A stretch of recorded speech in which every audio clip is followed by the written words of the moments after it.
We'll begin with Pledge of Allegiance and invocation.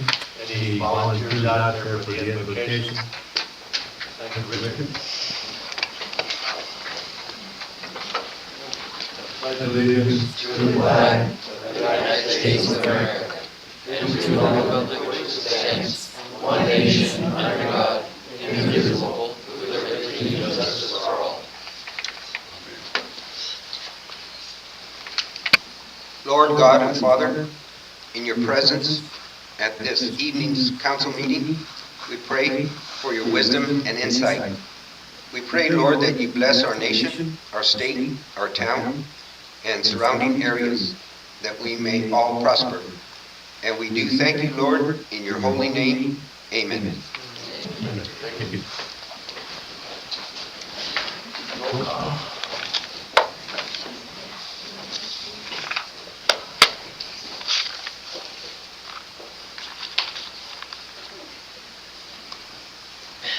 Chairman Good, Present. Vice Mayor Gonzalez, Excused.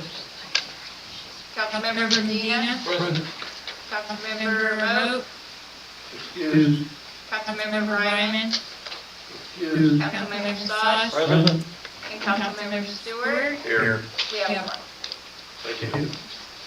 Okay, we'll move on to item 4 on the agenda. Consent agenda. All items listed below are considered consent calendar items that may be approved by a single motion unless removed at the request of a council member for further discussion and action. Other items on the agenda may be added to consent calendar and approved under a single motion. Item 4A, consideration and possible action to approve the council minutes of April 13, 2026, budget work session and a regular meeting.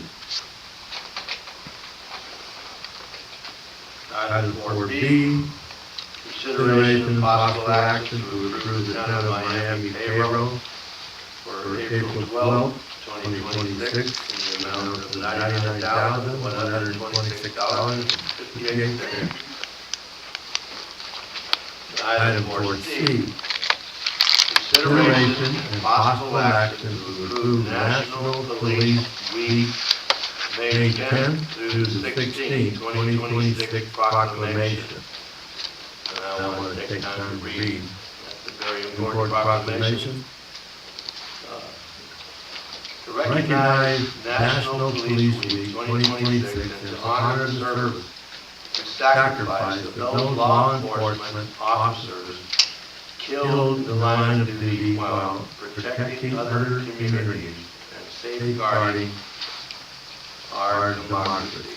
Whereas there are more than 800,000 law enforcement officers serving the communities across the United States, including the dedicated members of the Miami Police Department.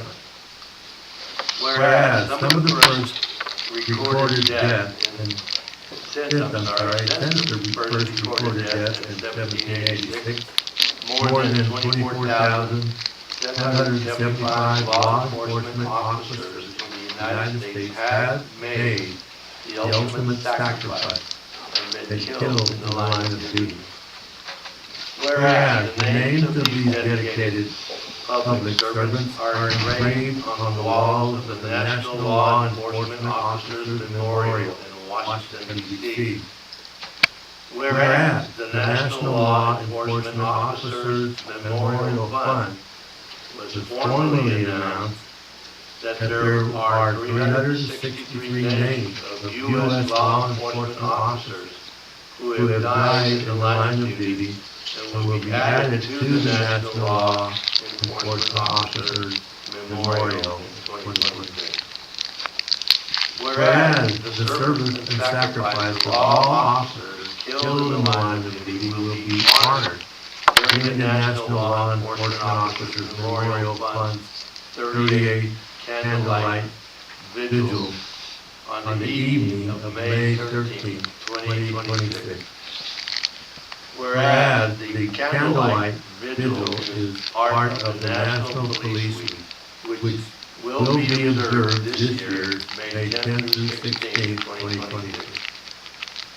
Whereas May 15th, 2026 is designated as Peace Officers Memorial Day in honor of all fallen officers and their families, and U.S. flags should be flown at half-staff. Therefore, be it resolved that the town of Miami will observe May 10th through 16th, 2026 as National Police Week in Miami, Arizona, and publicly salutes the service of law enforcement officers in our community and in the communities across the nation. In witness whereof, I, Gil Madrid, Mayor of the town of Miami, may hereunto set my hand and cause the seal of the town of Miami to be fixed to this 27th day of April 2026.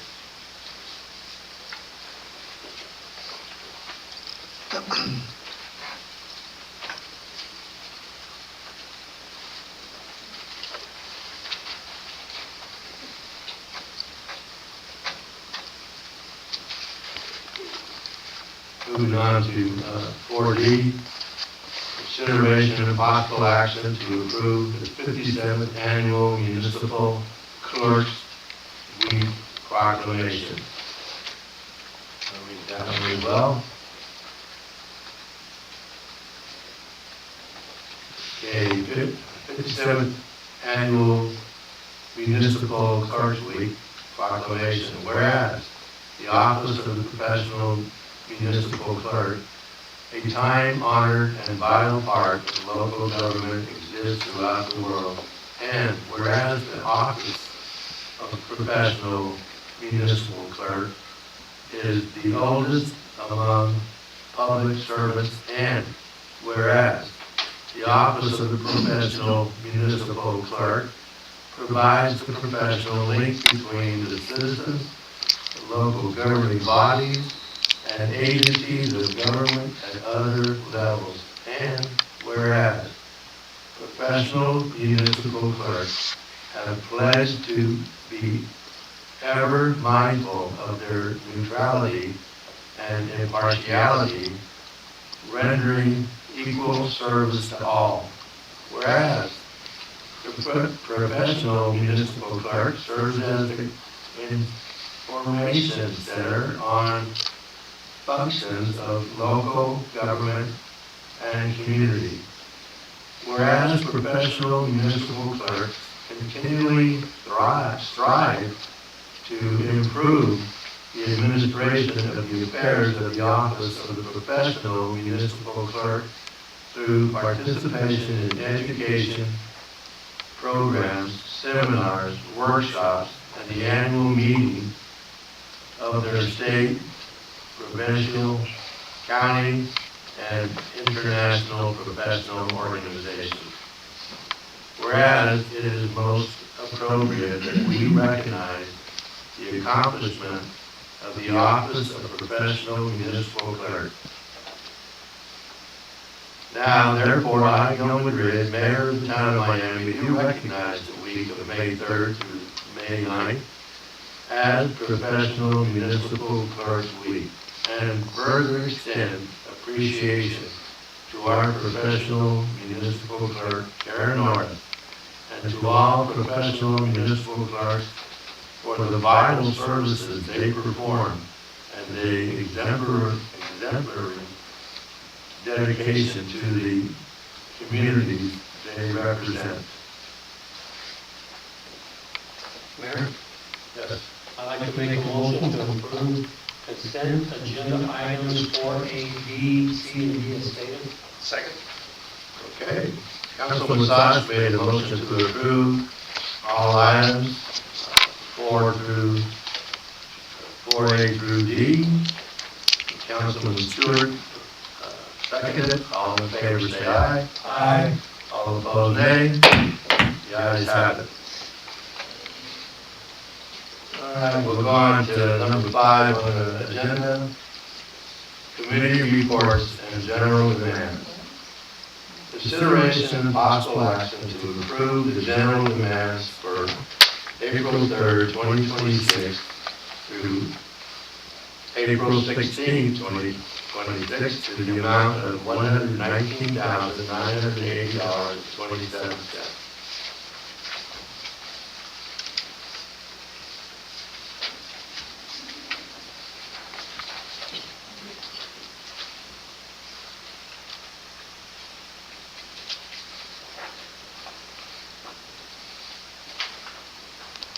Mayor, Yes. I'd like to make a motion to approve committee reports and general demands 5A as stated. Second. Okay, Councilman Stewart Councilman Sass made a motion to approve. Councilman Stewart seconded. All in favor say aye. Aye. All opposed nay. The ayes have it. Moving on to item 6A, reports and recognitions. Good afternoon, Mayor and Council. You have in front of you the updates for the town of Miami. APS and Phoenix Suns is still, project is still waiting for the contractor confirmation. We received a message from APS today. They're still waiting for the contractor to stop by the town of Miami to make the necessary measures and information that they require for the construction. We're going to be starting this week with the solicitation for electrical upgrades at the police department in order to comply with the HVAC project. That was, like I mentioned in the previous meeting, it's necessary to approach the electrical upgrades first in order to start working on the HVAC system.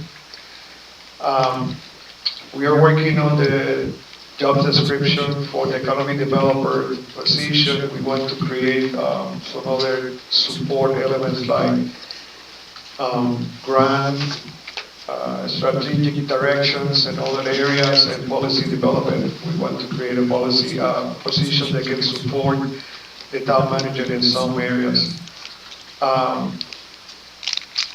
Incoming meeting with Wilson Company, Tiffany, in the town of Miami, in reference to the construction at the flooding tanks. Maggie's Camp this incoming week of May the 4th. In addition, the roofing for the police department and library has been done. The project has finalized. They have, they're going to be certified. Those roofs the next week. We're going to receive the warranty for those projects. Okay. We'll go to 6B. Have a couple of comments here. Congratulations to our local event managers for a job very well executed 2 weeks ago. It looked like there was a lot of people enjoying it. So congratulations to all of you that were involved in it. And we also had a second meeting with our advisory committee last Wednesday morning. The chairman conducted a good meeting focused on various committee members' assignments, including both annexation studies and the blight program study. Future monthly meetings will be every third Wednesday of the month. And the other comment I had here, I'll just echo what you heard from our town manager. We also had the flood mitigation project meeting the same afternoon with a good review of the scope of work and mapping of locations for phase 1 to commence immediately given the time limitations on the grant. That is in progress now, right? We have 220 days to do it or lose it. How many days do we have now? We received an extension for 75 days. Did we? Yeah. That put the project ending on March 2027. March 2027? Yes. Thank you.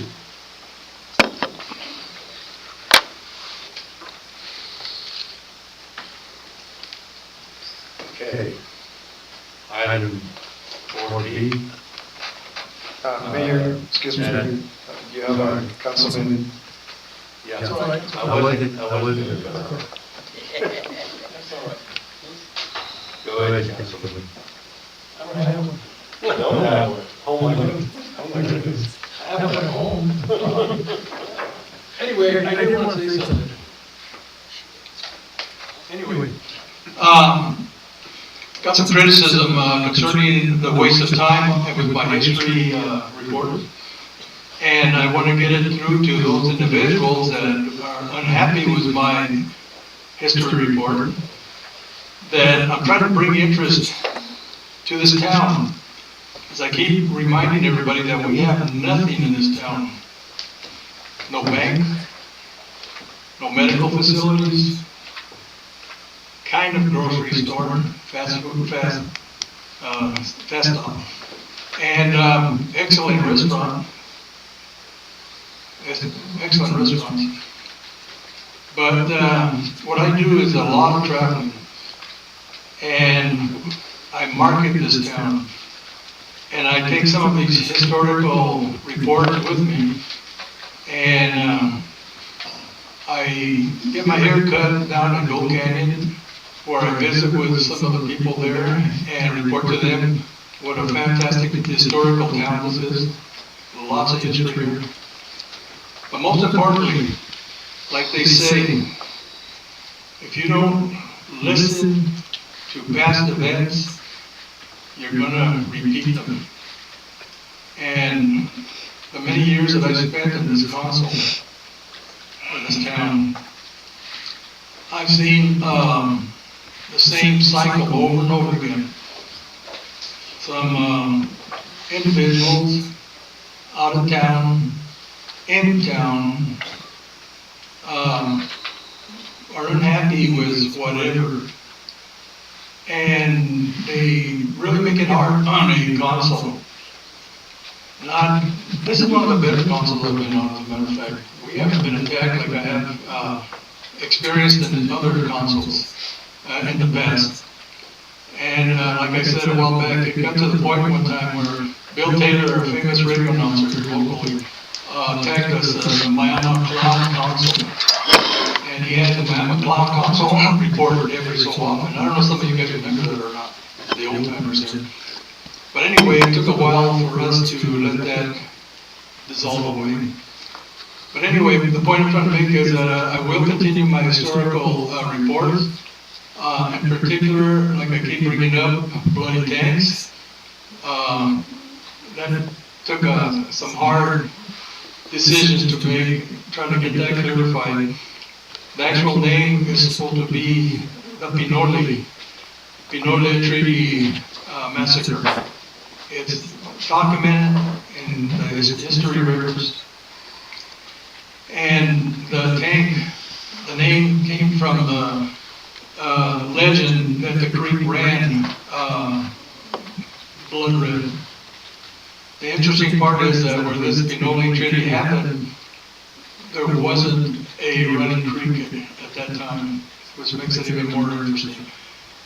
But anyway, I'm trying to make those corrections, but also bring in our mining history that we have.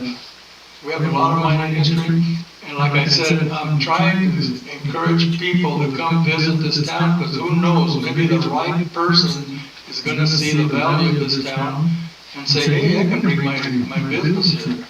Or this would be a great place to retire, you know, with all the mining events and also that's what I push when I do my travels. I push all our events. I tell them that, in my opinion, we have some of the most wonderful events anywhere, and a lot of them. Also, I'd like to mention that we're in competition. We're not the only town that's having these issues. Kearney, Winkleman, Hayden, Superior, and just to mention a few. There's some towns that you probably never even heard about, that I'm just learning about. And they're in competition with us. They're trying to draw tourism with their history. And right now, in my opinion, the one that's winning the history contest is Apache Junction. With their mining events that they have there, their mining equipment, I would like to see us beat them in that meeting. But anyway, I apologize for not having my report. I don't know what happened to it. It's probably here, I just can't find it. Thank you. Councilman Moe is not here, so we'll move on. Okay, item 7, calling to the public pursuant to Arizona Revised Statute 38-431.01I. At this time, members of the public may address the town council on any issue within council's jurisdiction that is not on the agenda. There's a 3-minute limit for each speaker. The council's response is limited to responding to criticism, asking staff to review a matter commented on, or asking a matter to be on a future agenda. Council members are not permitted to discuss or take legal action on a matter raised during the call to the public. Anybody out there in the public want to step up to the podium? Thank you, Mr. Mayor. As was mentioned, the criticism is coming from me regarding the historic session that is given at this council meeting. I do not see any value on that. If you're trying to spread the word to other people about Miami, if you want to do something about it, you always say you want to do something about it, do it. Get something going. Don't just talk to people that already know the history of Miami. Some people that are giving this history weren't even born or raised here. So they're just doing research on stuff that doesn't have any value to the meeting. And I don't think that the taxpayers of this town are paying to hear a history lesson on the town that they were born and raised in, like I was.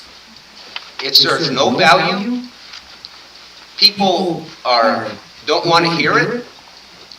And if you want to make something happen, stop giving us a history lesson and plan an event. I haven't seen that from the person that's upset.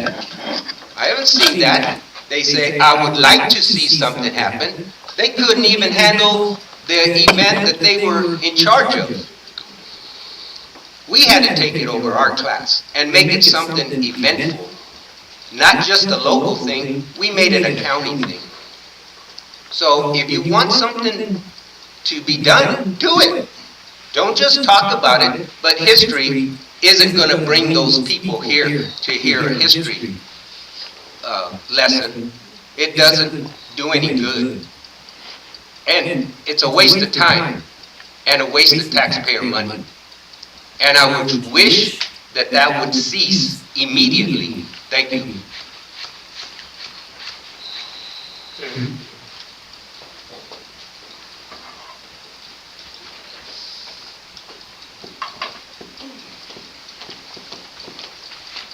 My name is Celia Kenyon, and I live at 693 West Woodrow Street here in Miami.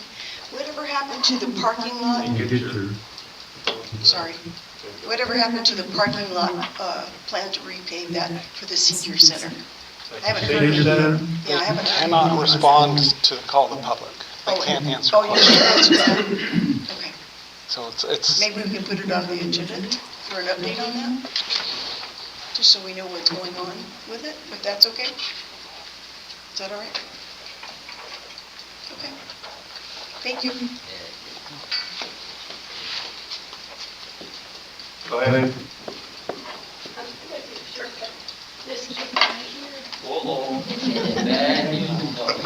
Well, Susan Hanson, 517 West Sullivan Street here in Miami. And isn't this recorded and online, if anyone wants to see it? And I do believe a lot of people actually do watch this. And everything that is spoken is heard, repeated, and goes further. But I want to make a real short thing here. I absolutely appreciate Mr. Joe, Mr. Angel,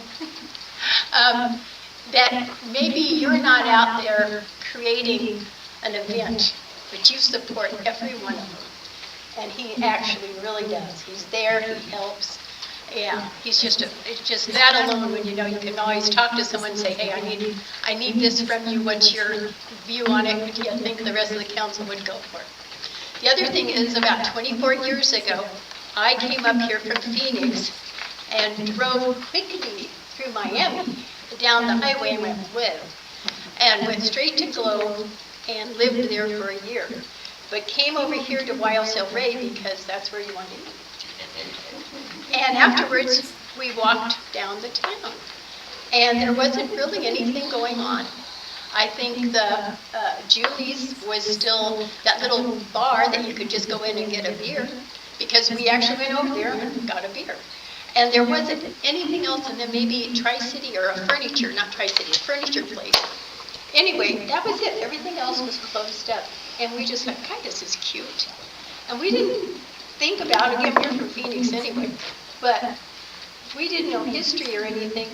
But Miami grew on us by just taking a walk after Mexican food every week, to the point that we had bought in Globe. And at that point I was like, you know, look at these buildings. Look how cute and small this is, and that you can interact. And by the way, I had an antique shop, still do, it's a warehouse now, but I have a business that's 40 years out of Phoenix that I also commute back and forth and still do because I want to be here. So it took a year, and we found the Kelly building right there, and was able to cut a deal and got in there, and that was the beginning of a great time, and being a part of a small community and involved in everything, because people like Joe, he was the first one that came in when I was sweeping and trying to clean that place, and introduced himself and was so sweet and told us all about the history and his brothers and he. But anyway, I absolutely support any history, anything, and yes, it gets as far as the valley and beyond. Goodbye. And I'm going to I have to defend myself. My name is Joe Sanchez at 354 South Adonis. And yeah, that incident actually happened. And the rest of the story is that she wanted to show me some graffiti that was in one of the hallways in Kelly's studio. My brother and I worked there for years and years. And as the truth is that we had left our signature autograph on some of the walls inside the studio, and by gosh, all those years later, it was discovered. But I heard this evening's news on Channel 12 had a very disturbing report about the smelter in Freeport and the pollution and the damage it's doing to some folks, and the bottom line that I took from that report, if I was just listening to it, because they showed town of Miami, and then in the background, as they continued, they showed these smokestacks with huge amounts of smoke coming out of there. And that, if you were just watching that and did not know, it seems that was associated with what's going on with our smelter. There's only 2 active smelters in the United States, one here and one in, I think it was Salt Lake City or somewhere in Utah. But in the past, you know, at times when I've seen this, not only about Freeport, but Resolution and some of the other mining companies, I've contacted their public relations representative about what it is that maybe I can do, a letter to somebody or a phone call. And they were hesitant because they know how to take care of these things, and they have people, like they said on the end, that Freeport refused to directly come on video and, you know, to be part of their, whatever they were showing. but they did put a written statement of what they've done. Part of the thing is that they said they make $7 billion a year, but they have 900 employees here. So there was positive and negative. But most of it, that I would have taken away from if I was watching this from supposedly Gold Canyon or down in, I don't know what kind of mining they do in Apache Junction, but they do have a great exhibit down there. And actually, the gold exhibit down there, they came and took the idea from us about, mining. Anyway, we need to be positive about the good things in our town, okay?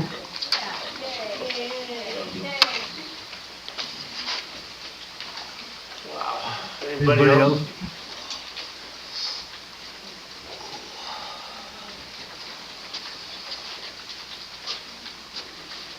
Bob Instagon, Miami, Instagon, there we go, Instagon, maybe. Hello, there we go. Bob Instagon from Miami Arts Commission, 509 Sullivan Street. Mayor, Town Council, hey, that's logo. We had a really good party, and I want to thank everybody. I want to thank the town manager, police chief, officers on duty, the whole town. We had a really good time. It seems like everybody had a good time. Lots and great feedback from everybody, and I want to thank everybody for just coming along. We had a few bumps with the parking in the early part when we were bringing the stage in, but we took care of all that stuff. A little bit of stuff with the directing of traffic. We took care of that before the weekend was over. But overall, we had a really awesome time. There was no real incidences. We had one medical emergency that was late at night that we got taken care of pretty quickly. But I want to just thank the town and thank everybody for a really good time. We hope to come back for our 15th logo next year. Should be really dang fun for our 15th logo next year. But on behalf of the Miami Arts Commission and the crew here at the Artworks and everybody that was involved, and myself, because I did a lot of work for this thing, I want to thank everybody. We had a great time, and thank you, thank you, thank you. Good job.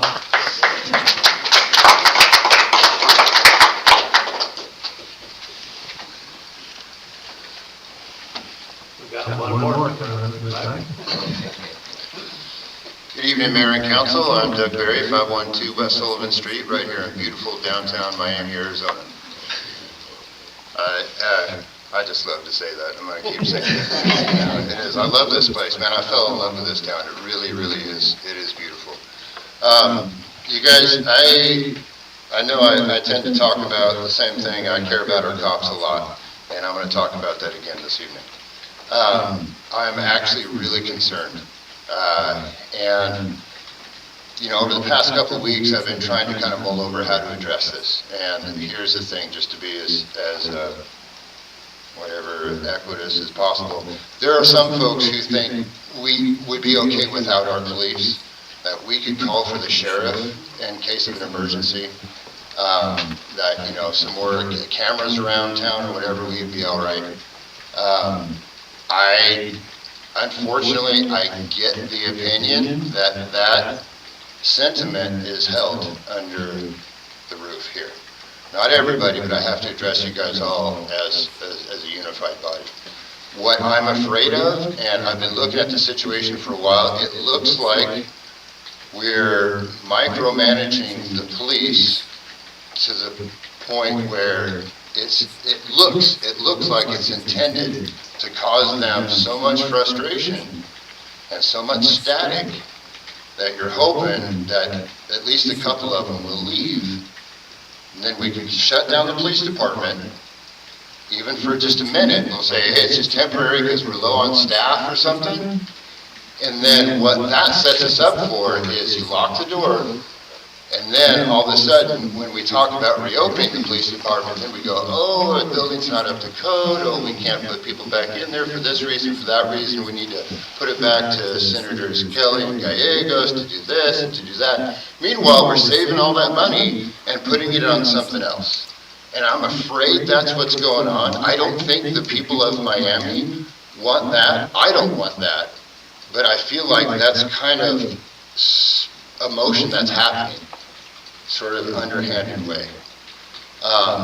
When I ask questions about what's going on, like we have new police cars and they're not being used yet, unless they just started today. But we've been in possession of them for quite a while. We're waiting on, get the equipment, get the logos. Last time I looked, they didn't have license plates on them. See, guys, doesn't look good.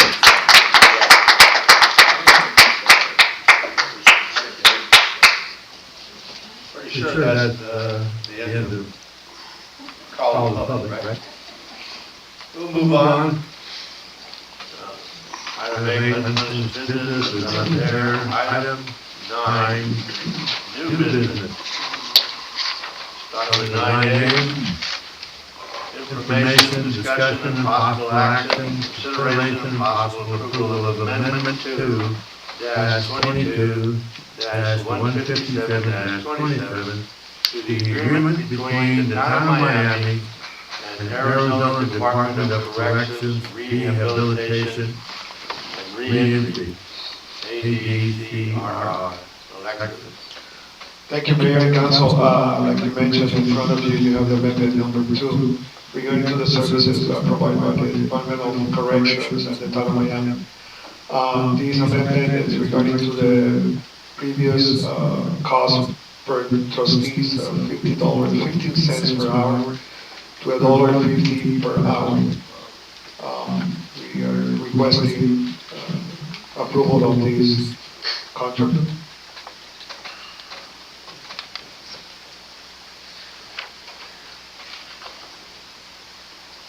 That's $1.50 an hour. Correct, Mayor. Any comments, Councilman?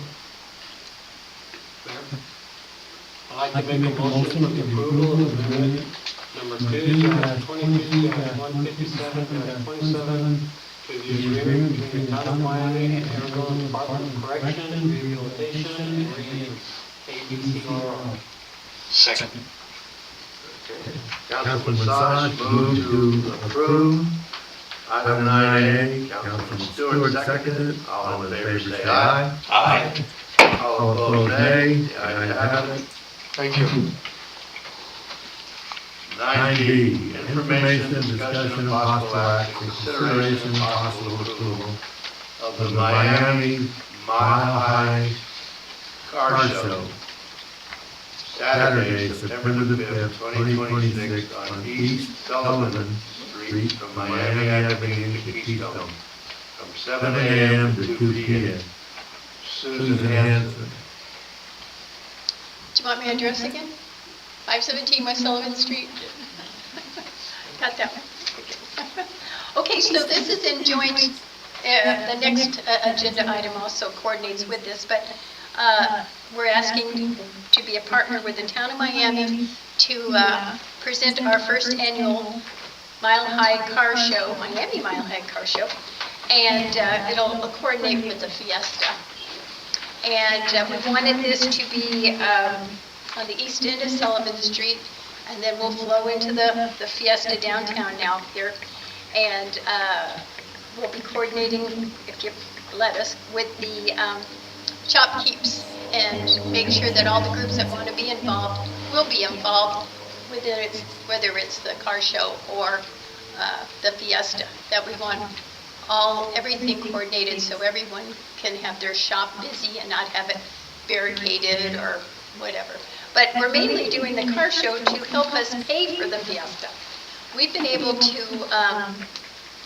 work it out all these many years with sponsorships and donations, and that it's not cutting it much anymore. We've always, the town, between Genesis and the town, we've always kicked in about $1,000 afterwards to cover expenses.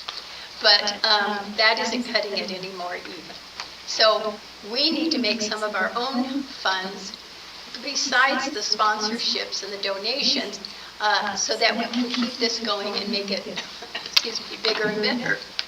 And we've made it a little bit bigger since last year. The girls had a great idea, one, to bring it down here so we'd have the old vintage feel. And then that we open on Friday night for a dinner and small dance, and then the all-day Saturday for the full event. This way, the vendors that come on board with us are more apt to stay and come here versus all the other events that seem to happen. If they can get two business night, a night and a day, that makes it better for them, and they choose us, and that's what we want. So anyway, we're hoping that you all will let us have this. I think it's a great strategy, as we've seen in the other car show that is in Miami, and then of course the one that's in Globe with the Angel. It's just a way to make ends meet and not put it depending just on sponsors, because everyone's having a problem. And the flood, we got a lot of help, and I think that made a dent in what was given beyond the flood after that. I mean, there was just going into things that made it a little tougher this year. Okay, there's the story. What do you guys think? Good.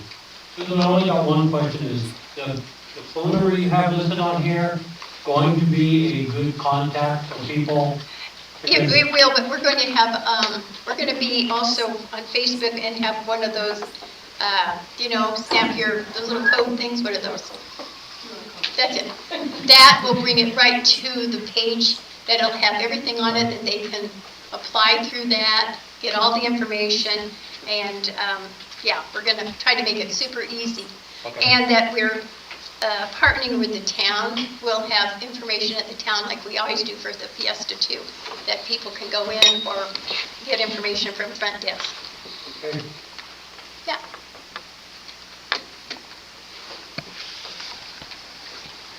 Mayor? I'd like to make a motion for the approval for the town of Miami and Miami Genesis to present the Miami Mile High Car Show Saturday, September the 5th, 2026, as stated. Second. Okay, Councilman Saj made a move to approve. Councilman Stewart seconded. All in favor say aye. Aye. All opposed nay. The ayes have it. 9C, all yours again, Susan. Yes, okay, and again, coming back each year, we ask that Miami Genesis manage the Miami Fiesta, which belongs to the town of Miami. I believe, I don't know, last year was one of our, I think 75th year. What was it on our hats? Yeah. And then Miami Genesis has been doing it for, a long time, like 15 years or something horrible. But we stepped up many years ago to hang on to this because it was slipping to Globe. And it's like, we can't have that. And that's when we stepped in and said, no, whatever happens, we need to keep this here. And so that's how we became involved. And that's what it's about, is keeping this tradition going and making it better each year. And we get so many people coming to it. And this year especially, it's going to be on that Labor Day weekend. So we're really hoping we're going to have flags and everything else possible to be seen on the highway. So people are like, wow, I'm on my way here, but let's go see what's going on here. Because we promote it as free to all families and friends. The only thing they have to pay for is food. I mean, where can you get such a deal? So at any point, they can walk in and see something fabulous, hear great music and acts that we run all day Saturday especially. So, there it is. Can I add a little bit of history? I'm gonna get in trouble. Huh? Is it okay? Anyway, I remember as a kid, and some of you old timers, if you can remember, the Fiesta was held right over here by the old fire station. That intersection right behind us there. And back in the day, we had a lot of talented carpenters up the mine, and I was very amazed at how they would take scrap lumber. They would take volunteer scrap lumber, and in a matter of hours, they'd have a full-blown stage, and I mean a huge stage, and hefty and steady and tough and everything. And the events were really super back then, and it's good to see that you brought them back. I thought it was gonna die and go away, and Yeah. thank you, appreciate it that you guys are keeping it. We're trying, you gotta keep it up, and everything else that goes along with this throughout the year that all the groups do. It only keeps us alive. We don't have to have banks and grocery stores, and I'm gonna make this, because of the Miami Fiesta event here, I'm saying that my business in Phoenix hands out literature on Miami, and I would say 50% of my clients, and they have to ask first because, I don't want them throwing it out the door when they leave. And they have to notice and ask, and then they take the annual magazine from Gila County, and I know the majority of them do come. Most of them are from out of state that have moved here. And they don't know anything about Eastern Arizona. They only know about Northern Arizona. And they go, oh, Prescott, Sedona. And it's like, no, you missed it all. And so they're fascinated. And I tell them, if you want pretty tourism, yeah, head on up to Sedona. But if you want the real thing, historic, true town that you can walk the same sidewalk others have walked so many years ago and go up into these funky little neighborhoods, that's what I liked, then you need to come to us. And they do. So there you go. Can we manage this? What do you guys think? Can I have one more thing? Again, I do a lot of traveling, I spend a lot of time down at Apache Junction, Basin, and I've noticed that they have their little local bulletin-like newspapers. And there's that, forget the name of that one western paper that comes out every so often. I've seen other events that aren't related to that area that are advertised in there. Are you guys? Actually, we advertise down through Phoenix and all around here. And we're especially in the Globe Miami Times, and she goes everywhere. We try to really put in a full page there. So we try really hard to push this beyond the websites and all of that too. We try, yeah. And that's why this time during, since again, it's going to be through this holiday, we ought to really get some show. So we'll make everything spiffy and pretty. Good job. Mayor, Yes. I'd like to make a motion for the approval of the Miami Genesis to manage the Miami Fiesta 2026 at Veterans Park, the evening of Friday, September the 4th, 2026, and Saturday, September the 5th of 2026. Second? Councilman Sodus moved to approve. Councilman Stewart seconded. All in favor say aye. Aye. All opposed, nay. The ayes have it. Okay. This is interesting. 9D, we have Dan Moat on this thing. Mayor and Council. So we table it? Yes, that's a recommendation that we want to present for that agenda item 19. Okay. Mayor? Yes. I will make a motion to table 9D till when, 2 more weeks? Next meeting? Next meeting's fine. Next meeting. A second then. Okay. Councilman Sodus made a move to table it. Councilman Stewart seconded it. All in favor say aye. Aye. All opposed, nay. The ayes have it. Okay, 9E. That's mine.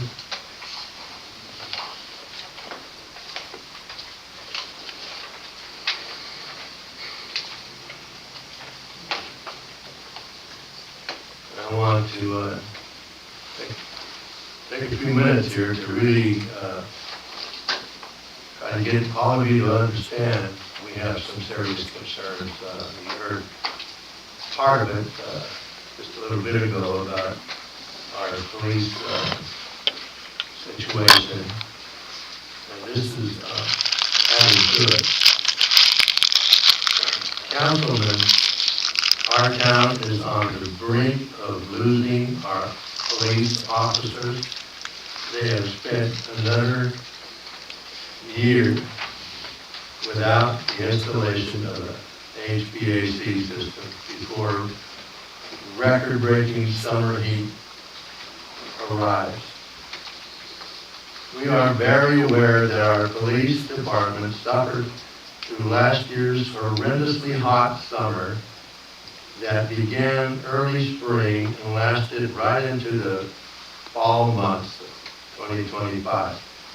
They endured this because they love our Miami. But we can't expect them to endure another 2026 version of the same torment.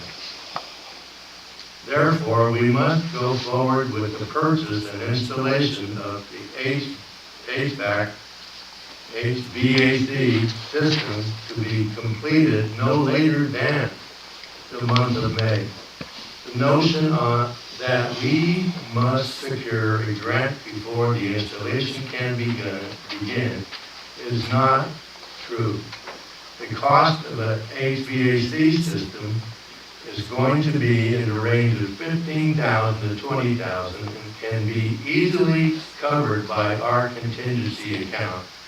And that $15,000 to $20,000 includes the equipment, includes the labor, and any duct system that might be needed, depending on the condition of the existing duct.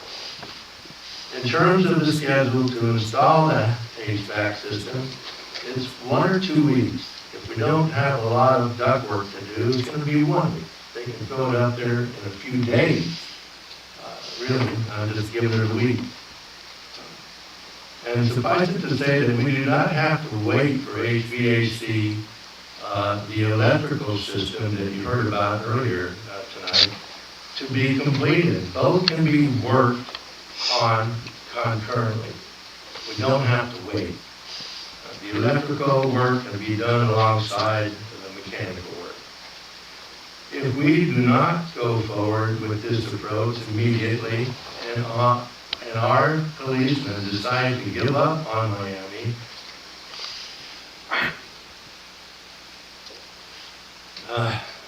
and go back to work in the valley where they live, will not be able to replace them for obvious reasons, beginning with a weak reputation that will spread throughout Arizona law enforcement agencies.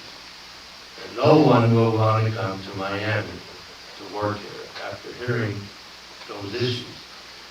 One might say, why don't we just go with the Gila County Sheriff's operation and save some costs? That is not a viable solution. If Miami is ever going to advance economically, it must have its own law enforcement, and here's why. Item 1, 24/7 public protection. Item 2, timely response to 911 calls. Item 3, neighborhood watch interaction and support. It's going really well right now.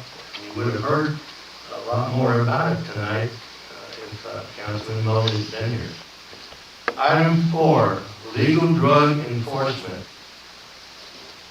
We could go on with more examples from a crime perspective, but here is one that we would unlikely consider until it was too late.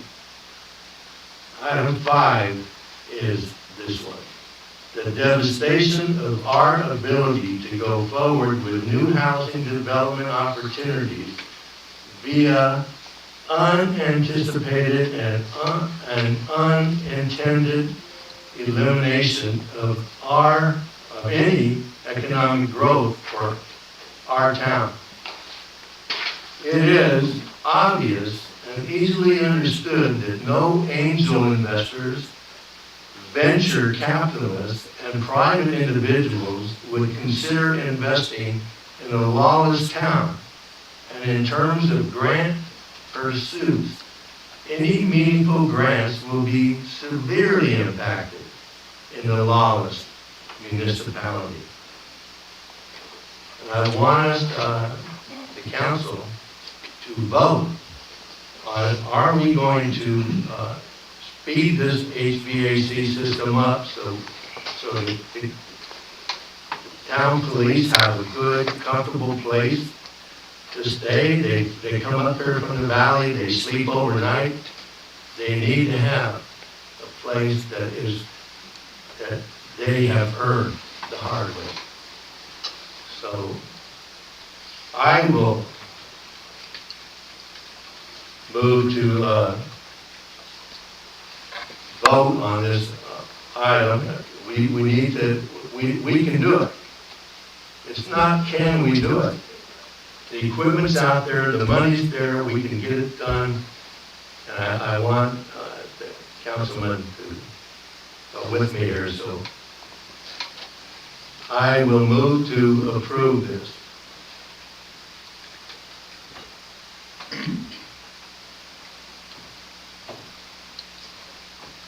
Mayor, I got a question. Joe, I understand totally what he's saying, but, and we can approve this, but it's not gonna speed up the progress if our building is not ready to put the system in. I don't know, according to Alexis, he's telling us that the electrical part isn't up to par first, it's gotta get done before they can come in. I don't know how to go forward with this, knowing that Alexis is in the process of getting this done.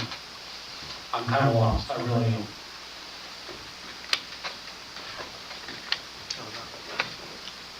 Is there a legal question? I don't know how to proceed with this, knowing that Alexis is in the process of getting this He done. was in the process We- last year. We can approve it and say, yes, Alexis, do it. But until he gets that part done, is this really something that needs to be approved? I mean, we can't rush it until the process takes its course. I'm all for it, but But there are procurement issues involved here, correct? So if we start to sidestep those procurement issues as prescribed by law, we're setting ourselves up for additional issues and possible trouble. Is that correct? Yes. That's correct, and one of the situations on this that we need to understand is that department, let's talk about budget first. When this administration started here, the budget for the police department was $130,000. If you can check your budget today, we're talking about $1.2 million for the police department. That's improvement. That is not desired to destroy the police department, as I mentioned. We are moving forward, we're bringing money, and it's necessary because our budget is limited. We need to bring grants. And the reason for the grant is to update those infrastructure that was not updated before, 5-7 years. We are assuming and we're taking the step necessary to put the police department in the place it should be. They eliminate 4 years ago dispatch. It was a wrong decision, but we need to work on that. In every single element that we facing day by day, we need to face it. But like Councilman Saj and Councilman Stewart mentioned, procurement process, if we don't do it and the audit, it's gonna be a team. And then what? They're gonna say, why we don't follow the procurement process on the budget, on the audits. And we want to maintain our audits in good standing in order to receive more funding. And we're gonna follow the law. That's what we do, following the law. Excuse me, Mayor, let me finish. Mayor, Here's what I am talking about. Okay? excuse me, Mayor, I have the word, Mayor. I thought What you were happened? done. I thought you were done. Go ahead. On 2025, we present some quote that was uneven. It was the wrong information, and we're not gonna take any action on wrong information in order to create a deficit in our budget. We're not only talking about HVAC, we're talking about funding, procurement, law. And that's the way that we're gonna be doing. We receive a recommendation, work first on the electrical, and that's what we're doing. The duct system is old, and we need to fix it. We're not gonna be spending 20, we're gonna be spending $60,000 to $75,000. If we do the right thing, we can have the savings. You have the word maybe. Thank you. I understand what you're saying about those elements. What you don't understand is that when you go out for bid, you go out with a bid package that includes the material, the equipment, and the labor. And then the contractor comes in with the equipment, including the HVAC equipment. So you bought it under a contract. How in the world is that against the law? And I know that it's just this part of the work is what I said it is, $15,000 to $20,000. The equipment itself, the 2-ton piece is $6,000, and then the 4-ton piece is $10,000. And then you have $16,000 plus $4,000 in ductwork and labor costs.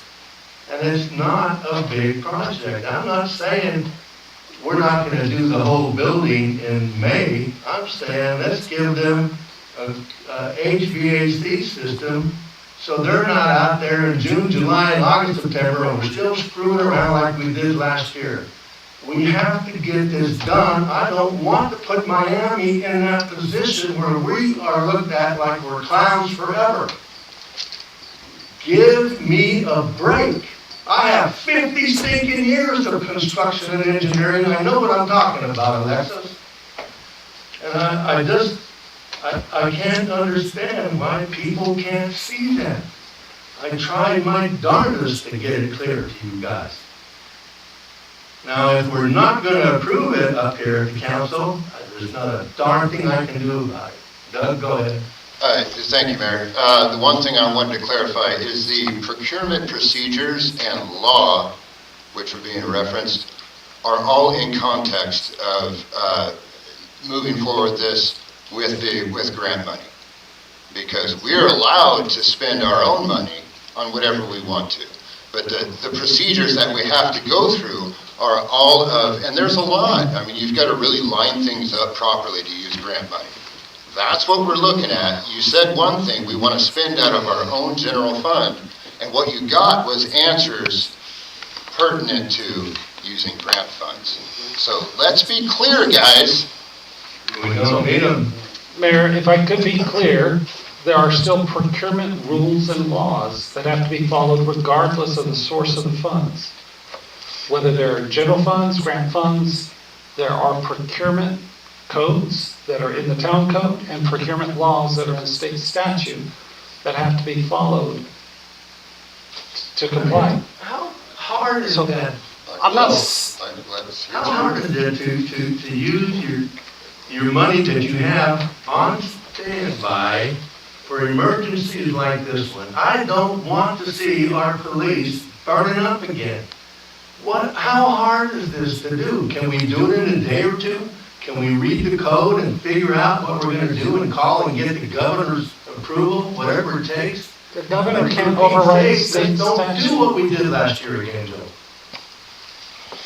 All I'm saying is there's rules and procedures and laws that you have to follow. I hear what you're And saying. you can't just throw those out just because you want I'm something not throwing done. them out. Okay, but that's what you're talking about. You're saying call the governor, have the governor overrule it. The governor can't overturn state statute. There's certain processes that you have to do regardless of what the source of funds is. That's all I'm saying, is follow the proper process and procedure. What is the proper process going to take? Another year? Did I say that, Mayor? No, So then why are you saying stuff like that, like I'm trying to delay the same this? thing last year about this time. No, we did not have this conversation last year about this Yes, time. we did. No, I we didn't. was talking about it several months until I gave up. Hey, you're also talking about spending Tell me money. what it would take.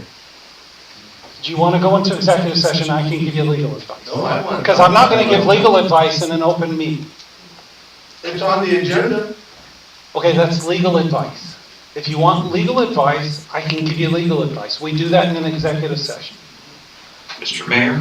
Give us bogus advice. I'd like It's to not move- bogus advice.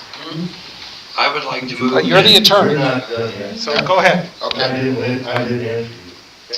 Mayor, I'd like to speak up. Actually, Joe would like to hear what bogus advice I referred to. And that was, I believe he told you that you were not allowed to grant more time to a speaker during calls to the public. And we did find actually in state law that the chairman can grant further time. Not on objection of the council, you cannot.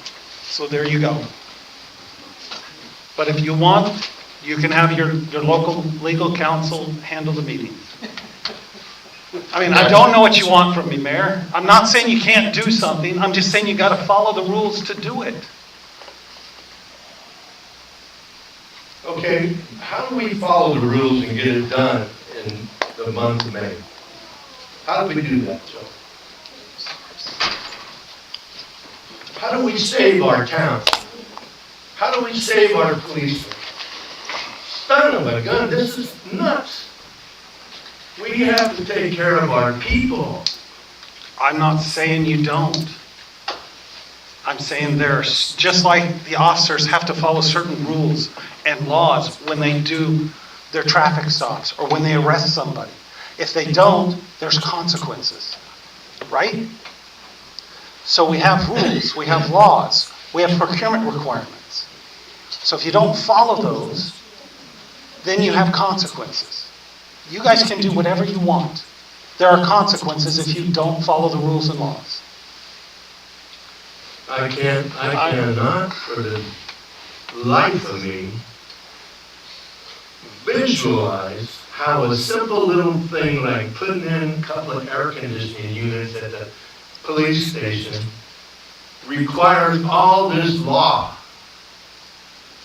My gosh, you're gonna have a proposal, you're gonna get the answer on the proposals, you're gonna be able to prove that you did it right, you went out, you got 3 different estimates. You went with estimate that was the one that was the right, had all the right information, the right funding.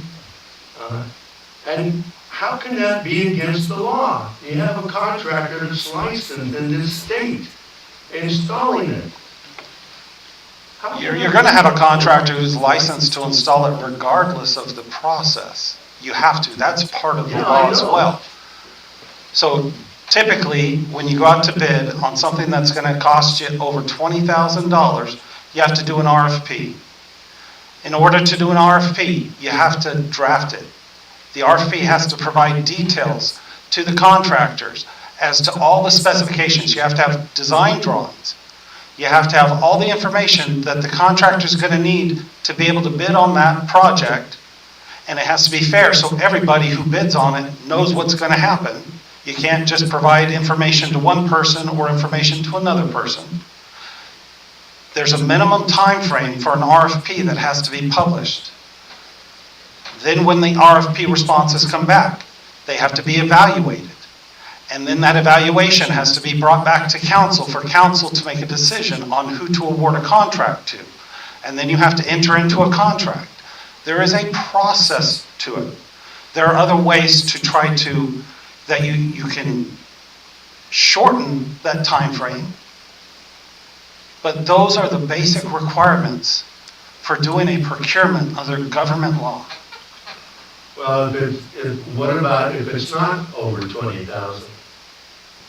It doesn't, it's whatever the code provides. I believe it's over, anything over $5,000 or $10,000 has to go out to bid. Well, you said 20. Well, because you said it was gonna cost You're 20. giving me some hope.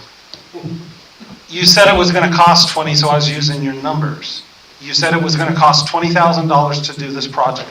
So if you're doing a project that's gonna cost $20,000, and you're assuming that's what the bids are gonna come back.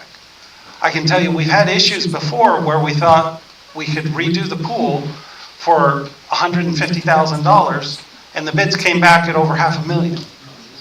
So what you may think you can get something done for a certain price in the private sector, maybe.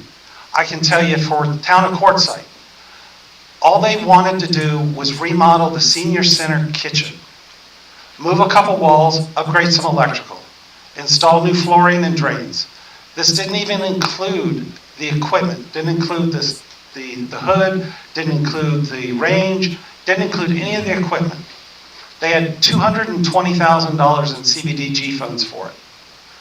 The plans alone, the design and engineering cost $50,000. The minimums, the lowest bid that they got when it went out to bid, $415,000.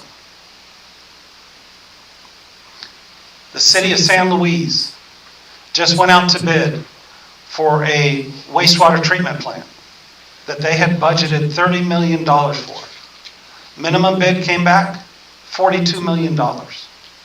So yes, there are substantial issues when it comes to municipalities trying to do procurements and getting things done for what certain people think that they should be able to be able to do. What you can do, the HVAC system that you can install in your house, completely different process than what the government has to follow. Because you can go out and you can choose whoever you want. Because you're not using taxpayer funds, you're not using government funds. But there's rules and laws and processes that have to be followed. There are certain ways that you can try to shorten those time frames. But if you don't even have plans to put into a bid packet, how is the contractor going to know what they're bidding on? I didn't say we weren't going to have a bid package. I said we would have a bid package, and that bid package is, you can put it together in a couple of hours. Now, I did not say that I believe it's 15 to 20,000. I got some estimates from the contractors. I asked them, here's what we need to do. What do you think it's going to be? And it was exactly in the range that I would have expected to see, okay? And I even decided to go and see what AI has to say. And guess what? It's all in $15,000 to $20,000. So this is just insanity. I hate to see our police leave this town. They love it, we love them, and we need it.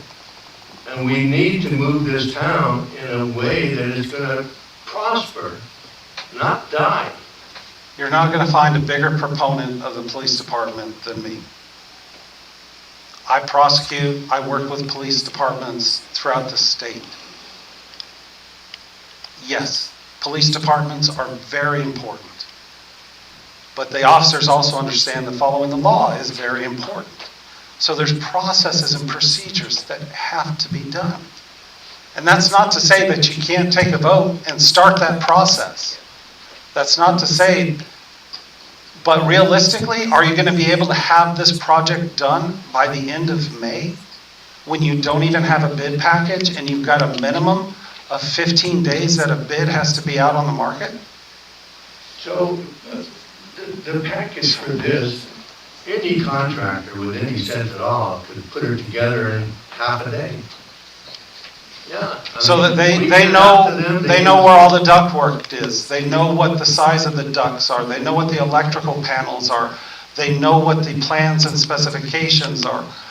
You know what construction is. You know what's required for a commercial building to be able to go in and do that. You can't just say, okay, I know you've got you've got a 2-ton unit, you've got a 4-ton unit. Yeah, you can easily bid out the equipment for a 2-ton and a 4-ton unit. But what ductwork has to be redone, what electrical has to be upgraded for the new equipment, all of those different things, you need to have somebody to go in there and take a look and provide detailed plans. No, I understand. So that when that RFP goes out on the street and a contractor pulls it up, that contractor can say, okay, I know I've got to bid out a 2-ton, a 4-ton. I got to bid out 100 feet of ductwork. I got to bid out X amount of feet of electrical cabling. I've got to bid out a new sub-panel. I've got to bid out this. I've got to bid out that. You have a scope of work that is detailed so that when you get those bids back, you're getting bids back that are based off of the same work. Because if you just go out with a bid package that says, we need new HVAC equipment for the police department. One contractor may assume you need this, another contractor may assume you need that, and you're gonna get different bids, and you're. No, I understand that, I really do. I know what you're saying. What I'm saying is, it's really already done, okay? They had it put together last year, and they got some kind of crazy results coming into, but they also know they've done. I bet Josh can sit here and tell us how good that ductwork is or isn't, okay? It's not something that is so darn hard. We can do it in a matter of a couple of days and look at this thing. Oh man, run the cameras down the ductwork and see what kind of condition they're in, and make some decisions right there and go forward. Can we build that ductwork here in this shop? Can we? I bet we can, because they probably built ductwork all over the mines up there. It's just, we need to work together, for Pete's sake. It's called collaboration. Well, yeah, it is called collaboration, but when it comes across as you're blaming the legal process for not being able to get something done, it doesn't come across as collaboration, it comes across as blame. You just said that there was a major issue from last year when they did all that. What came back? I don't know, I never saw it. I was just told that the estimates that came back in weren't, you heard Alexis say they weren't savvy. They couldn't go forward with them, whatever the heck they did. That was 2 years ago. This is not complicated work. I have them if you want to look at them. And you expect that that 2 years later, that the cost is gonna go down? I expect that the cost that I got from contractors here and from AI and from my own experience is right, okay? I expect that. And that includes payment performance bonds, and that includes all of the insurance requirements, and all the legal things that have to go into those bids. I mean, again, there's a big difference between a private industry project and a government project. You have to have payment performance bonds because you can't allow, there's no ability to do a mechanics lien on a government property. So nobody can do work on a government project without having a payment bond. You can't do work on a government project without having a performance bond. Because you have to make sure that what happens if that contractor stops work in the middle of the project and doesn't complete? Who's gonna complete it? That's why you have these processes in place. Payment performance bond is gonna cost you 5% of the total project cost. There's Okay, so a lot of other. we hired this group, I don't know exactly what it's called, but the county group that we're using with the flood mitigation project,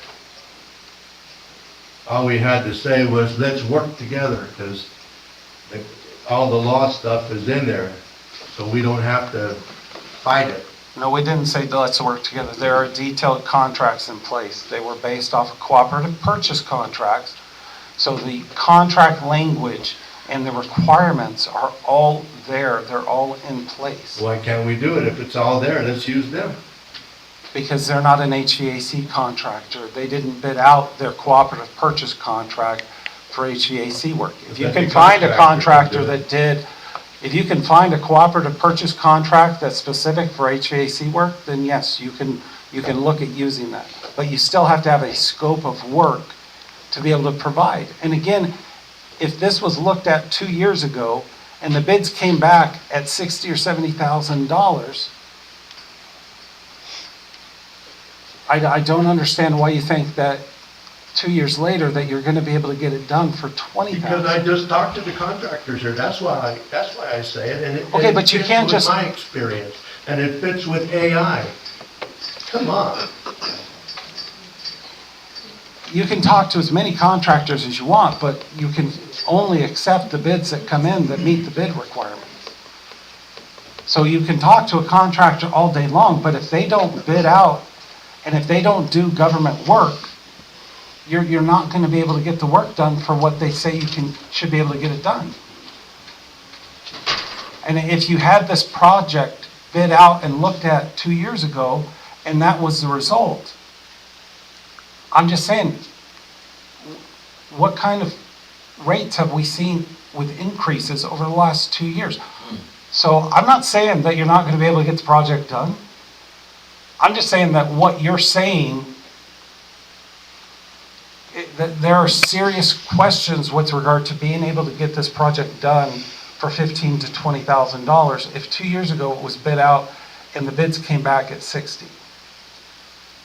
I don't know what that package that came out, that high a bid was all about. And it doesn't matter. I know what the numbers are today. I know what they are. And Mr. Mayor, shouldn't everybody be asking the question that I'm asking now? Because it seems like Joe has the process down, and I'm asking, did any one of you, other than the mayor, ask the gentleman that should also have those solutions like Joe has and guidelines and everything? Didn't any of you ask them, why hasn't that system been put in there? And were those questions answered? And any follow-up after that? Because it seems to me right now that this problem just didn't show up tonight. This was years ago. So I'm just saying, I think all of you, everybody, just let it go. Mayor? And didn't ask the questions. Mayor? Why wasn't that procurement or whatever bond that Joe mentioned, and a timetable given and an expiration date? I saw that at the last meetings. Councilman asked the town manager, hey, shouldn't this item be on the budget on this line? And the answer, no. And okay, oh, why? Why shouldn't it be there? I don't think that happened. Why? Mayor? Can I address Richard's question real quick? Richard, I went in to Alexis when he got the bids, and I asked him in his office, what's wrong with these bids? Why can't we use one of them? All three of them were out of this world. Totally, one was for one down, another one was for like 20,000 more. Something didn't jive with the figures with what we got from the contractors. And he said, we're gonna have to go out to bid another time to get it done. Why it wasn't done then, I don't know. I said, okay, let's get it figured out and let's do it. That's my question. But it did get asked, okay? We didn't just sit. But like I said too, follow up. I know, you're right. the only way discussing that could something- happen is if the scope of work wasn't defined like it should have been. That's why that. And everyone was needs to be done first. confused about what they were trying to bid. Yep. You don't do it that way. Go ahead, Doug. All right, thank you, Mr. Mayor. Just one thing. So, Joe, you did say 20,000 for RFP. That was the threshold. You mentioned that. You weren't just referencing what the mayor said. I was referencing what the mayor said. I know, but you said that. I You said I 20. didn't I'm say not gonna 20 sit for here and RFP. argue with you. But at any rate, you The did. law is So, the law. but there may be another aspect that we can look at here, which is that extreme heat in Arizona is an issue. So, for instance, you can't, there's a state law that says, somebody hasn't paid their electric bill during the summertime, APS can't turn them off because sometimes it causes injury or death. And so extreme heat in Arizona is something that we may be able to look into legally. There are state laws, and that might provide an inroad for expediting. Because I know, for instance, if you got something, and it's a serious safety concern, you don't just go, oh, well, the policy says we have to, endanger people because we go to, So let's look into that. There may be some state law that allows us to expedite because of extreme heat. Thank you. Mayor and council, in order to facilitate and accelerate the process and the concern that presented Mayor, we're gonna bring some contractor from the state of Arizona administration procurement that we are using for roofing and other projects. And we're gonna provide no later than May the 6th, some quotes regarding to the electrical, because that's one of the elements that was presented in one of the quotes for $65,000, they're received by the Director of Public Works, and he facilitated that, and that contractor indicated that it's necessary to work for on the electricity, on the electrical panel. Like I say, let's approve it tonight with the element of have the first quote for the electrical no later than May the 6th.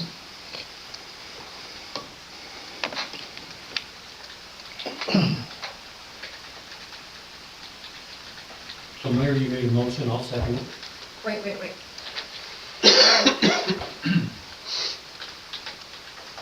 Oh, so Yeah, the Alexis. mayor moved to approve this. Can we kind of clear that up so in the minutes we know what? What this is. Yeah. Yeah, tell me that one more time, Alexis. Let's move forward and your recommendation, the discussion and action for the work first on the electrical. Bring that quote no later than May the 6th, using the procurement system from the administration of the state of Arizona. And that is just related to the electrical. Correct. That's correct, because eventually when we receive that, got approved, we can continue moving forward for the unit. What is the recommendation is a 4 or 5. And the ducting system, it is, I know that it's an old one, it's a 3-ton system right now. The duct system that we have is a 3-ton. The unit that is up there is a 4 tons. Something is not working. That's the reason it's gonna require more funding and more discussion and find out correctly what we need to put on that. But we're not saying that the electrical has to be completed before the mechanical can start. We recommend to upgrade it because remember, the building is old building. I don't know if you have the opportunity to visit the panel and look the panel. Very old, it's exposed, it's a dangerous element right now. And the company that we received, they recommended first to work on the panel, upgrade it. However, would it make sense to set a premise for the HVAC contractor that says you will be provided a panel with this specification in this location, please quote accordingly. So while the electrical is being done, now you're all of a sudden starting the quote clock on all the mechanical work. And it's just trying to compress time. That's a good recommendation and we can follow that. Okay. Get all that, Karen? Sorry about that. So what I have is, and I'm gonna say that you said this, because I'm not sure how we're gonna work it, but Mayor moved to go forward to work on the electrical using state procurement system, state of Arizona procurement system, and have that done no later than May 6th. That's the council, right? Yeah, to present to the council, yeah. Okay, because Okay, so to present to council no later. I don't know how the rest of you feel, but if it takes a special meeting to get this done between regularly scheduled council meetings, I'm all for it. Yeah, I think that's a good idea. I mean, it's just, we should wait. If we've got an opportunity, let's just call a meeting and get it done. Can I add a little history? First, we need a second. We need to get the motion. Yeah, we need to have the motion. That was just the electrical, Electrical. what is, now that was just the electrical, what is the rest of the motion with regard to the HVAC? So this is part A, part B, correct, Joe? Well, yeah, it just needs to be clear as to what the motion is, what council is directing Okay. that needs to be done. So we've talked about bringing back the electrical to council by May 6th. If we get the electrical to council by May 6th and approve it, then that gives us the green light to go forward with the mechanical phase 2 part. Yes, I agree with that. It's concurrent. It's concurrent. Yeah. Yeah, But it's- knowing that the mechanical HVAC has to go out, has to come back for council approval. Right. Yes. Yeah, that's why we can call a special meeting for that, instead of waiting for a standard meeting. That could get us there. Because in my way of, Is what I was hearing before, you know. because in my way of thinking, if you have a scope of work for your electrician, I would think that you could take that scope of work and say, hey, HVAC contractor, this is the electrical scope of work, you need to hook your equipment into this, and take that into consideration when you bid. Does that make sense? Yeah, absolutely, because the HVAC contractor is probably going to require that for warranty. Because if the electrical panel's not upgraded and there's potential issues. So let's just say theoretically, tomorrow morning, the bid package is ready for the electrical. Well, then I would think that it could go out to the state procurement office, and at the same time, that package could be part of the HVAC mechanical quote. And that goes out at the same time too, starting that, if we have to use a 15-day clock, that starts that 15-day clock running sooner than later, unless there is a bona fide HVAC contractor in the state pool that would eliminate the publication requirement. Have you got that, Karen? And again, like I said, I haven't looked at the procurement code. The publication requirement will be spelled out in the procurement code with regard to amounts and what has to go out for bid and what Length of doesn't. time, okay. So no later than May 6th, once approved by council, staff will move forward with RFP for HVAC project? Yep.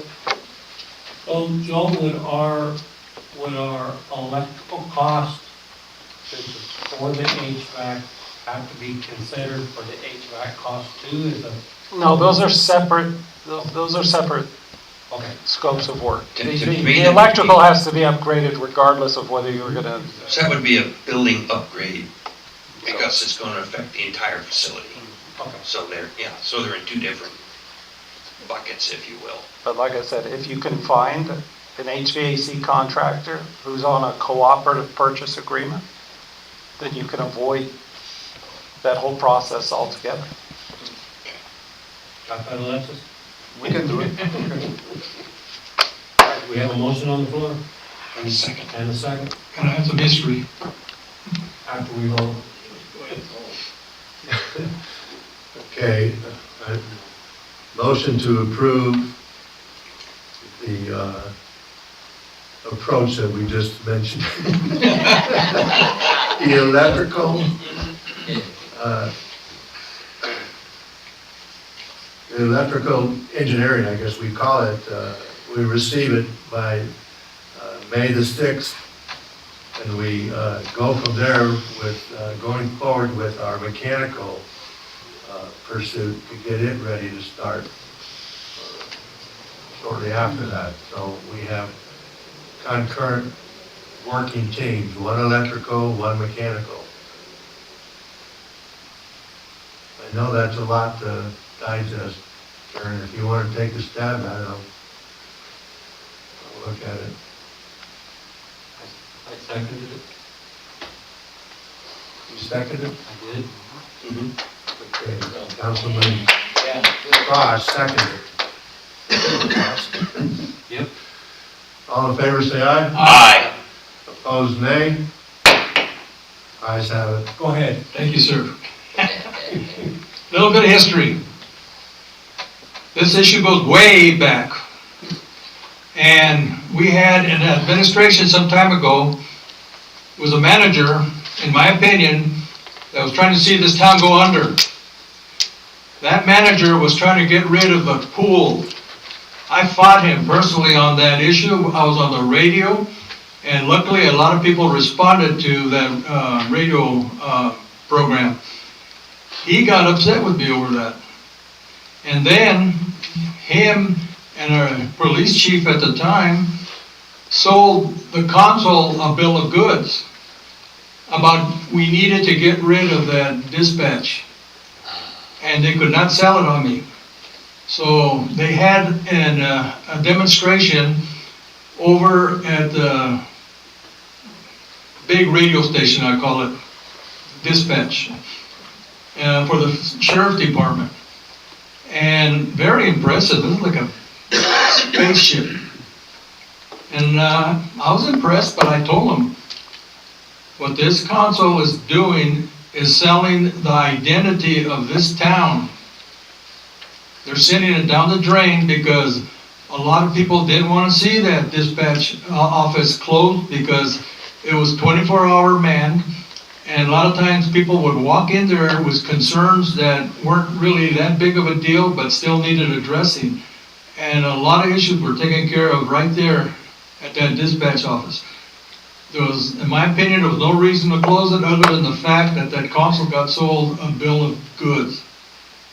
Okay, so I immediately tried to contact local towns, and the mayor of Superior, I asked them about their opinion, and I won't mention who the mayor was, but the mayor said, don't do it. We did it and we regret it. Same goes for Globe. At one time, you could walk into the Globe office just like ours and discuss things, ask questions, report things, and I was constantly in there reporting something. Speeding cars, noise, a lot of things. One day I go up there and the doors are locked. Then I come to find out that they were the first ones to take advantage of this opportunity. Then, I don't know how many of you guys listen to the radio reports in the morning, but I was telling the chief that I was very disappointed because if you listen to the report, they tell you about all the things that went on in Globe and Miami, all the businesses that were checked, all the responses that were made by the sheriff's department. Not Miami, not Globe. The sheriff's department made all these calls, which is not true. What's happening is all these reports are going to that central location, and since it's the sheriff's department's, their department, then their report shows that it's the sheriff's report. If you haven't heard it, I would recommend you listen to the radio in the morning. Several times in the morning they report the sheriff's report. Very concise, they give you every minute of what they did, where they patrolled, and everything. And they begin and end by saying, this is the sheriff's report. So anybody that isn't from this area assumes that we have no police departments in Globe or here because of this sheriff's report. So anyway, I'm a little bit upset about this because I fought the consul. Myself and another council member fought it. Two of us. The rest were sold a bill of goods, and now we're paying for it. Also, they made the remark that we don't have to worry about that building because they put a button outside that you can touch, push, and it would connect you to a non-emergency contact there at the, okay, Joe, too much? Yeah, we're Okay. way off topic. Okay, Yeah. off topic. So anyway, thank you. Thanks. All right, we've got one to go. 9F. Information, discussion, and possible action. Discussion and possible action regarding filling the Economic Development Director's position.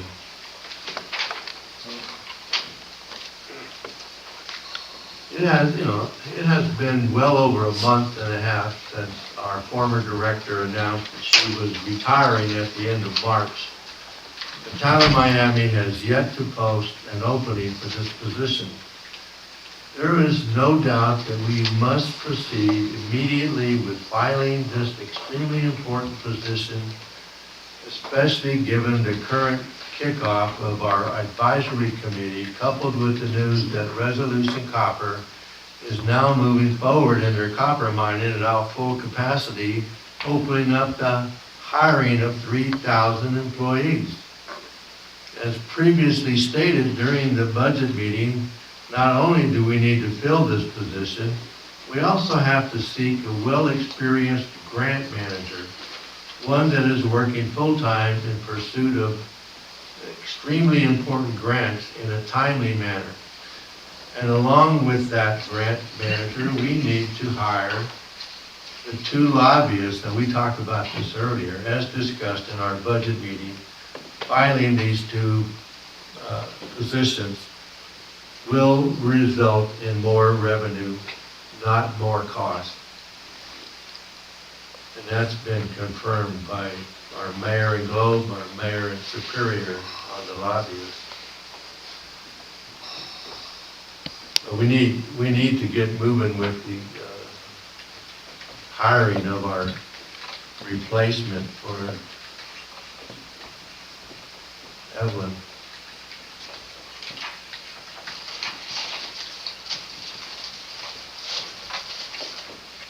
Mayor and Council, as I present on the report, we are making some modifications in that position due to the capacity, financial capacity for have a grant writer and the capacity to have economic developer is very, at this moment, is difficult for the town of Miami. That's the reason if we can take this position and bring that person with experience with grants, they can support the office of the town manager. Because last year we lost the opportunity for 5 grants because we are working in multiple grants simultaneously. And the amount of funding that we're receiving sometimes is a very complex agenda. And that's what we're doing. We're creating a position, but at the same time, how much we can offer. Yeah. That's the element that we need to take in consideration budget-wise. At the same time, create a revenue line item that we can allocate funding for that position too. And that's where we're working. We have 2 projects based on revenue that we are working in order to improve our financial and provide competitive salaries. So you're talking about a grant individual that does nothing but grant pursuits, right? No. What I'm saying with this position is economic developer / assistant town manager. That person is going to be working in small grants in order to support our office, and our office can continue the big grants. At the same time, promoting the town outside of the jurisdiction, our geographic element, that's very important.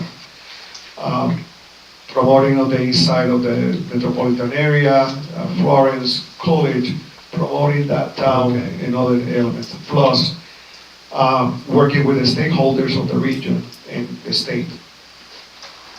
Do you have a price for that? Do you know who you're going to go after? No, but we want to create that opportunity, but we need to analyze our budget, how attractive we can be, because let's be honest, that position requires $75,000 starting. And that's a number that today we can afford it yet, but we need to bring more revenue in order to provide and scale that position attractive to other people. Why don't you do both and then weigh which one's the best to go with? Hire our own grant manager, or go with one that has a business going after grants. Is that what I'm hearing? No, because a grant writer can start on the $95,000. An economy developer with 5 years experience plus grants can start the same, $95,000. And that's the element that we need to create. First, bring the revenue to create that element attractive on the salary plus the benefits. I was just talking to Al Gamero about it. They hired a lady that was a school teacher in Globe, I don't know, 10, 12 years ago. That is their grant manager, and he said she's doing a really great job. She goes after the average of 20 grants a year. And if you get 5 or 6 of those grants, you're doing good. But, you know, we can work with the grant issue, but we do need to get our director for economic development on board. We need to get out there and let, you know, people know that there's an opening here and see what we find. I don't know why we waited for 6 weeks. Like I said, we're modifying the structure of the position. Well, you already had a pretty good job description for the one, you know, for Evelyn. I've read it several times, and it's pretty comprehensive. The only thing you would have to add is something about a grant, but you don't want to tie up your economic director in an office trying to get grants all day long either. We say small grants, 50,000, 75,000, 35, those require different from the ones that our office brings, 1.9 million, 7.6 million. You know, when you see the difference between our office, the amount of grants that we bring, and losing the opportunity to bring other grants to compensate the operation of the town, that's the reason we want to create that opportunity. But you can still go after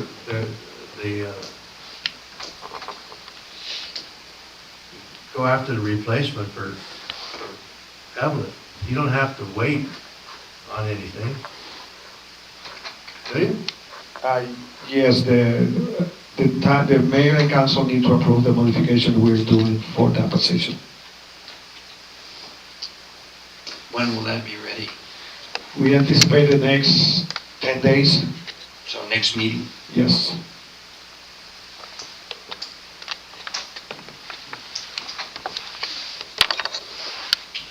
Okay. 10 days. Does that count weekends?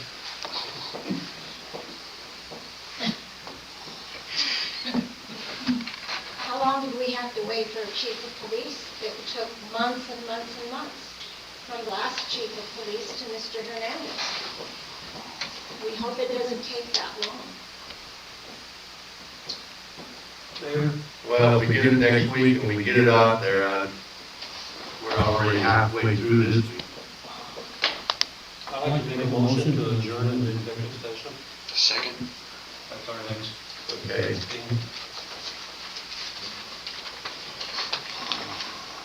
Councilman Sauston, motion to approve or adjourn the session.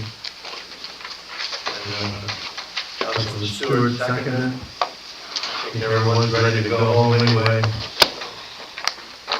All in favor, say aye. Aye. The meeting's not over. Yeah, it's not over. You can't leave. You gotta come back.